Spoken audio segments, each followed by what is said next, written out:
istilah dalam fonologi yang digunakan untuk merujuk pada konsonan, yaitu bunyi yang dihasilkan dengan adanya hambatan pada aliran udara ketika diucapkan. Selanjutnya adalah jenis-jenis dari kontoid. Jenis kontoid ini ada 5 loh teman-teman. Yang pertama ada bunyi hambatan, yang kedua bunyi nasal, yang ketiga bunyi spiran, yang keempat bunyi lateral, dan yang terakhir adalah... Untuk lebih jelasnya, simak video berikut ini ya.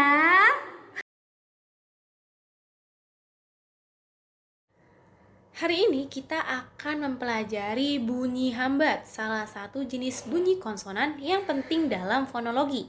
Nah, bunyi hambat terjadi ketika aliran udara dari paru-paru tertahan di salah satu bagian organ bicara kita, kemudian dilepaskan secara tiba-tiba dan menciptakan efek suara seperti ledakan kecil. Nah, dalam pembelajaran ini, kita akan membahas jenis-jenis bunyi hambat yang umumnya digunakan dalam bahasa Indonesia, serta bagaimana bunyi ini diproduksi oleh organ bicara kita.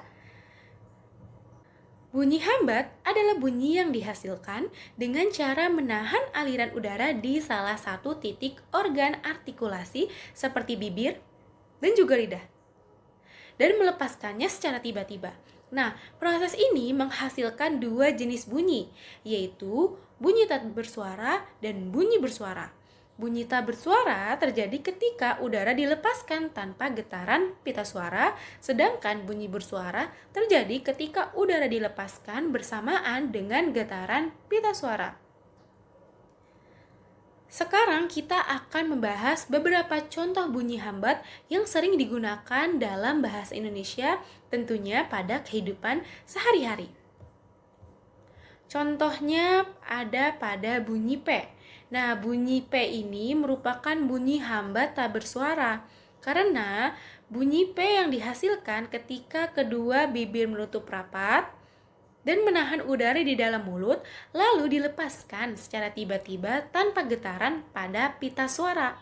Contohnya itu ada pada kata kapal. Kapal. Nah, dalam fonologi, bunyi P termasuk dalam kategori tak bersuara karena tidak ada getaran pita suara saat bunyi ini dihasilkan. Coba kalian ucapin kata pintu ataupun kapal. Pintu, pintu, pintu, pintu. Ya kan? Tidak ada getaran di pita suara kalian. Nah, itu yang menandakan bahwa di dalam fonologi bunyi P tidak termasuk ke dalam kategori tak bersuara. Selanjutnya bunyi B. Bunyi B ini termasuk bunyi hambat bersuara. Karena bunyi B itu dihasilkan dengan cara yang hampir sama teman-teman, seperti huruf P, seperti bunyi P. Namun ada perbedaan utamanya, yaitu getaran pita suara. Saat bibir menutup udara dilepaskan, pita suara kita bergetar sehingga menghasilkan bunyi bersuara. Coba kalian ucapin kata bola, Bola. bola, bola, atau kata sebab, sebab, ya kan? Menghasilkan getaran gitu kan di pita suara kalian. Nah, ini yang menandakan kalau bunyi B termasuk ke dalam kategori bersuara. Karena apa? Ingat, karena adanya getaran di pita suara. Coba kalian sebut lagi kata bola ataupun sebab. Bunyi T. Nah, bunyi T ini teman-teman termasuk bunyi hambat tak bersuara. Karena apa sih? Karena bunyi T ini dihasilkan ketika ujung lidah menyentuh langit-langit, tepat di belakang gigi atas. Terus menahan udara, lalu dilepaskan tanpa getaran pita suara. Coba kalian ucapin kata tangan. Tangan. Tangan. Iya juga ya. Ketika lidah kalian menyentuh langit-langit mulut, tepatnya di belakang gigi atas kalian, terus ditahan, lalu dilepaskan tanpa getaran suara, maka akan menghasilkan bunyi T. Contohnya pada kata tangan, tangan, tangan. Nah, balik lagi di awal, bunyi T ini merupakan bunyi hambat tak bersuara. Karena apa? Karena bunyi T tidak ada getaran di pita suara, tidak menghasilkan getaran di pita suara, makanya bunyi T dikategorikan sebagai bunyi tak bersuara. Lanjut nih teman-teman. Sekarang coba ngomong kata abad. Abad. Bedanya apa ya sama bunyi T? Yes, di sini lidah kamu juga nempel ke langit-langit. Tapi pas bunyi D, ada getaran. Coba ulangi lagi, perhatiin bunyinya. Tahan udara, lepas. Dapat getaran juga kan? Bunyi K. Yuk kita ucapin kata buku. Buku. Dengerin bunyi K di tengah kata itu. Bagian belakang lidah kamu nempel di langit-langit belakang. Terus udara kamu tahan dan lepas. Bunyi K keluar dengan power kuat. Tapi nggak terlalu keras. Bisa kan kalian rasain perubahannya? Terakhir nih teman-teman, sekarang kita main dengan bunyi G. Coba ucapin kata gagang. Gagang. Bagian belakang lidah kamu menekan langit-langit mulut bagian belakang dan lepas. Bunyi G akan keluar dengan mantap. Jangan lupa sentuh leher kamu pas ngomong G. Ada getaran di situ karena bunyi G bersuara. Nah, teman-teman, gimana? Asik banget kan? Kalian bisa praktekin sendiri di rumah atau bareng teman-teman kalian.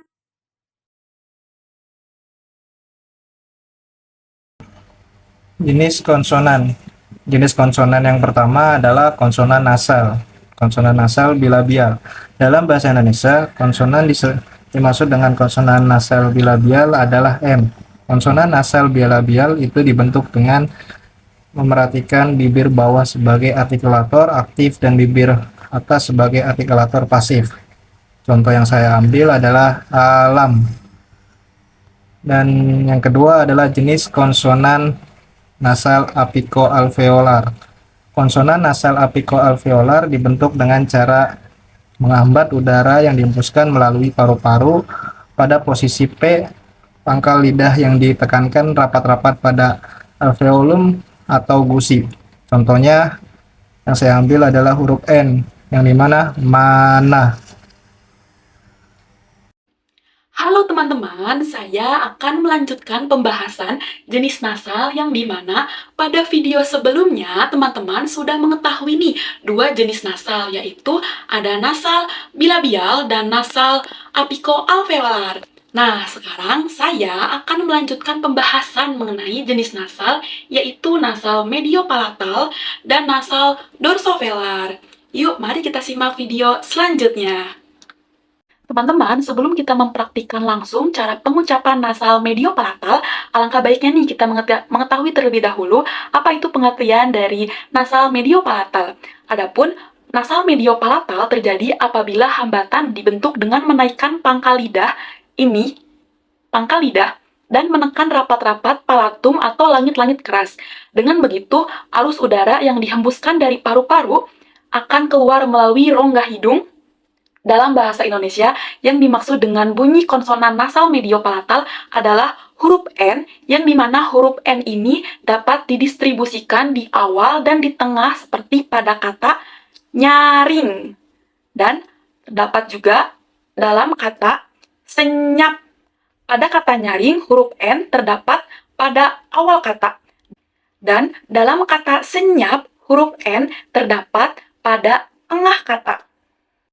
Selanjutnya, jenis nasal yang terakhir yaitu ada nasal dorsovelar. Adapun pengertian dari nasal dorsovelar ini, nasal ini terjadi karena proses penghambatan pada artikulator aktif, yakni pangkal lidah atau dorsum dan langit-langit lunak atau velum.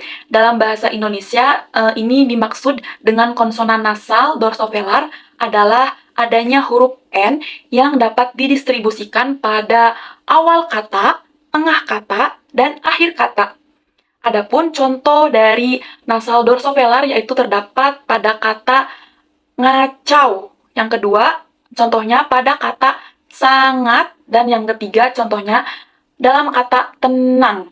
Nah, adapun bunyi nasal dorsovelar ini lazimnya muncul pada kata-kata non-standar bila hadir di posisi awal kata, contohnya seperti pada kata ngaur, ngobrol, ngopi, ngantor. Nah, ilustrasi tersebut merupakan contoh pengucapan dalam nasal dorsovelar. Konsonan nasal atau sering disebut konsonan sengau dihasilkan dengan cara menutup rapat jalan udara yang hendak keluar melalui rongga mulut. Adapun yang bertugas menutup atau menghambat arus udara itu adalah anak tekak dan langit-langit lunak. Dengan begitu, semua arus udara mengalir melalui rongga hidung. Jika dilihat dari tempat hambatannya atau titik hambatannya, konsonan nasal dapat dibedakan menjadi 1. Konsonan nasal bilabial, 2. Konsonan nasal apikoalveolar, 3. Konsonan nasal mediopalatal, dan 4. Konsonan nasal dorsovelar. Pada bagian berikut, satu demi satu dari setiap jenis konsonan nasal itu dipaparkan. Terima kasih. Nah, selanjutnya adalah bunyi getar. Bunyi getar itu ada pada huruf R. Nah, salah satu contohnya yaitu pada kata rambu. Bunyi R pada awal kata rambu merupakan contoh bunyi getar. Saat kita mengucapkan huruf R, ujung lidah kita itu bergetar dekat dengan langit-langit mulut dan menyebabkan pita suara kita juga ikut bergetar. Bunyi ini terjadi saat aliran udara yang melewati rongga mulut atau tenggorokan menyebabkan bagian alat ucap seperti lidah atau uvula itu bergetar secara berulang. Nah, bunyi ini huruf R gitu ya, itu tuh berbeda dengan konsonan lain yang mungkin aja tuh hanya melibatkan kontak singkat tanpa getaran berulang gitu. Konsonan getar dalam kata rambut merujuk pada bunyi konsonan R yang dihasilkan melalui getaran cepat lidah di dekat langit-langit mulut bagian depan. Pada kata rambut, konsonan R di awal kata adalah contoh konsonan getar, di mana lidah bergetar ketika bersentuhan berulang kali dengan langit-langit mulut, lalu menciptakan bunyi khas R. Bunyi R diproduksi oleh getaran lidah dan hal ini terjadi dalam waktu sangat singkat. Konsonan ini termasuk dalam kategori bunyi sonoran karena melibatkan getaran pita suara selama pengucapannya. Secara umum, konsonan getar pada kata rambut adalah bunyi R di awal kata yang dalam pengucapan umum bisa berupa trill atau getaran penuh atau flap getaran tunggal atau cepat.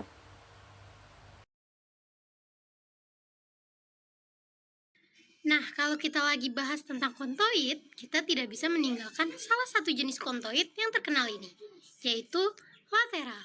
Lateral ini merupakan bunyi yang menghambat aliran udara bagian tengah yang memberikan jalan aliran udara melalui sisi-sisi lidah, sedangkan bagian tengah lidah menyentuh langit-langit mulut atau alveolar ridge, yaitu gusi di belakang gigi atas dalam pengucapannya.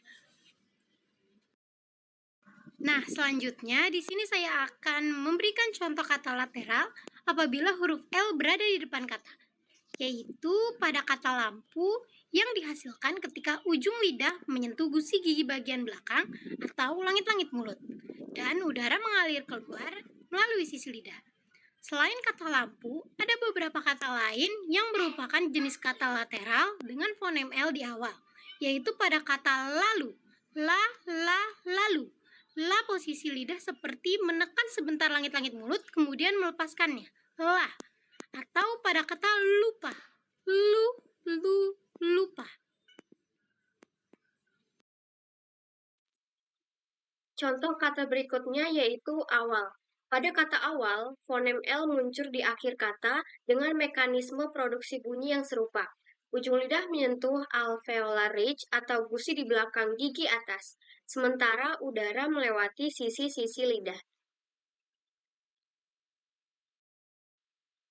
Nah, berikut ini ada keterangan dari gambar tersebut. Ada bibir atas, bibir bawah, gigi atas, gigi bawah, gusi, langit-langit keras, langit-langit lunak, anak tekak, ujung lidah, daun lidah, depan lidah, tengah lidah, belakang lidah, akar lidah, faring, rongga mulut, rongga hidung, epiglotis, pita suara, hingga pangkal tenggorokan. Halo, di sini kita akan mengenal konsonan spiran. Apa itu spiran? Jadi, spiran adalah jenis konsonan yang dihasilkan dari aliran udara yang terus-menerus melewati celah sempit dari organ bicara. Tidak ada penutupan lengkap pada saluran udara, sehingga menghasilkan suara yang berdesis atau berhembus. Nah, di sini ada huruf yang dijadikan contoh dari spiran, yaitu ada yang pertama ada F. F untuk film, V yaitu untuk vaksin, S buat sari, Z yaitu zebra. Gimana sih cara pengucapannya? Next. Nah, yang pertama itu ada V, yaitu vaksin. Suara V adalah spiran bibir gigi. Untuk menghasilkan suara ini, bibir bawah didekatkan ke gigi atas. Membentuk celah sempit, udara mengalir melalui celah ini menghasilkan suara yang bergetar. Jadi seperti ini. V. Gigi atas dekat dengan bibir bawah. V. V. V. V. Vaksin. Begitu ya. Nah, kemudian ada F, yaitu film. Suara F adalah spiran bibir gigi, sama ya seperti V. Nah, cara pengucapannya juga hampir mirip nih, namun tanpa getaran pita suara. Ini hanya F. F. Film. Begitu ya. Suara S adalah spiran lidah gigi, ujung lidah didekatkan ke bagian belakang gigi atas, seperti ini. Membentuk celah yang lebih sempit dibandingkan dengan Z. Udara mengalir melalui celah ini dengan kecepatan tinggi, menghasilkan suara yang lebih tajam. Contohnya, sari, sari, sari, seperti itu. Suara Z adalah spiran lidah gigi, ujung lidah didekatkan ke bagian belakang gigi atas. Membentuk celah sempit, udara mengalir melalui celah ini, menghasilkan suara yang bergetar. Getaran pita suara juga ikut berperan dalam menghasilkan suara Z. Contohnya, zebra, zebra, seperti itu. Lidah yaitu organ yang sangat berperan dalam membentuk berbagai macam suara, termasuk spiran. Posisi lidah yang berbeda-beda akan menghasilkan suara yang berbeda-beda pula. Bibir berperan penting terutama dalam spiran. Bibir gigi seperti F dan F. Nah, ada gigi yang sangat berpengaruh, yaitu memberikan titik artikulasi untuk beberapa spiran seperti F, V, S, dan Z ya. Kemudian ada rongga mulut. Nah, bentuk dan ukuran rongga mulut juga mempengaruhi kualitas suara yang dihasilkan nih. Nah, segitu aja kita mengenal konsonan spiran. Nah, jadi segitu aja penjelasan dari kelompok kami. Kurang lebihnya mohon maaf. Semoga bermanfaat untuk kalian semua. Terima kasih. Wassalam.